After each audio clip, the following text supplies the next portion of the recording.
Olá! Hoje a gente vai mergulhar fundo em Neo-Tantra Desvelado. E olha, isso aqui não é só uma análise de um livro, não. É mais como explorar um portal, sabe? É exatamente assim que o autor descreve. Um portal para quem sente aquele chamado, aquela coisa lá no fundo de que tem algo mais na vida, algo mais profundo. E para começar, vamos falar sobre o chamado para o extraordinário. A obra já abre tocando num ponto que, nossa, muita gente sente, mas que é difícil até de colocar em palavras, né? Aquela inquietação, sabe? Aquela busca por algo mais profundo, que vai além do dia a dia, da rotina. E olha que interessante.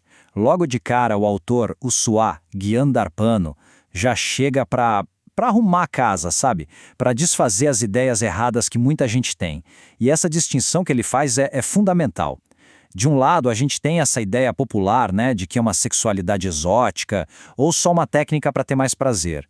Mas do outro lado, está a realidade que o livro propõe, que é uma ciência da presença, a arte de dominar a própria energia. Essa aqui é a primeira grande virada de chave. O foco sai do que está fora e vem para dentro.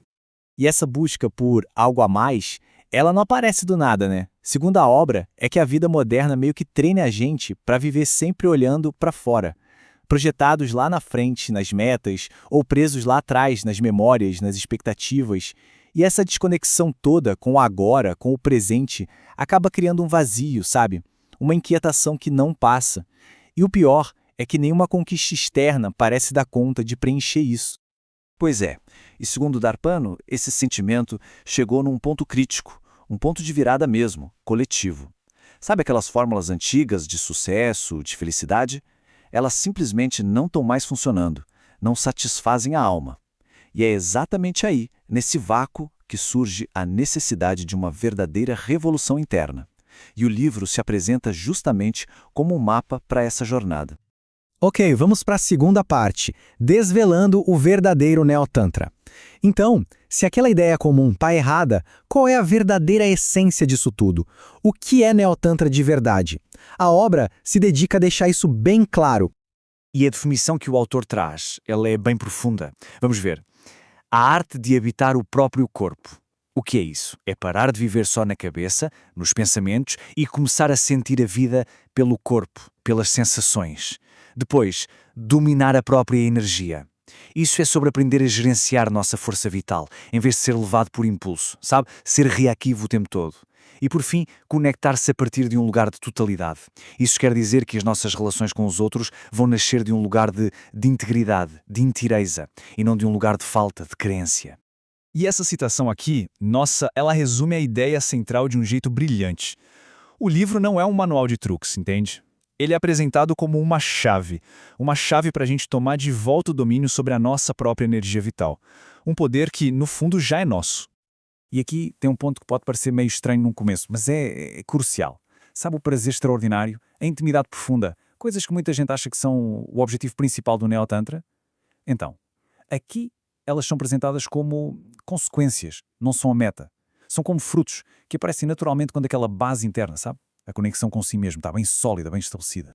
Isso nos leva à terceira parte. A jornada começa por dentro. E aí vem a pergunta: por onde essa transformação toda começa? A resposta pode surpreender. Não é numa relação com outra pessoa.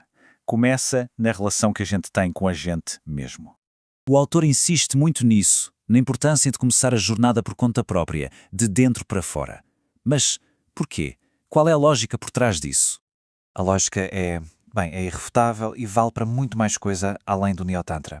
Pensa bem, é impossível oferecer para outra pessoa uma presença, uma paz, uma energia que a gente ainda não cultivou aqui dentro. Tentar construir uma conexão profunda sem essa base interna é exatamente como o autor fala. É como tentar construir um palácio em cima da areia.